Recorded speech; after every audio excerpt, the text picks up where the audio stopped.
Wolverhampton City Outdoor Market is a long-established traditional open-air market that sits right in the heart of the city centre, giving it a lively, everyday atmosphere that reflects local life.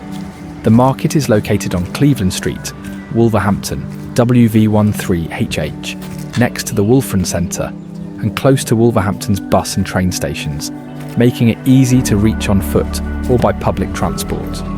It operates on selected days of the week and features a mix of permanent and temporary stalls selling fresh fruits and vegetables, meat, fish, spices, clothing, household goods, fabrics, and bargain items.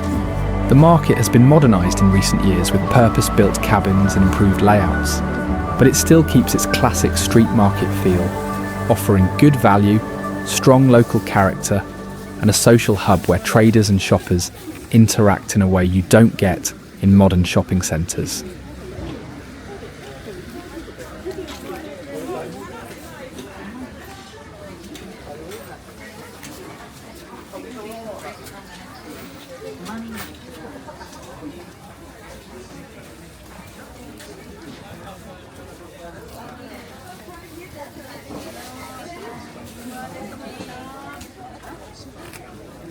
What?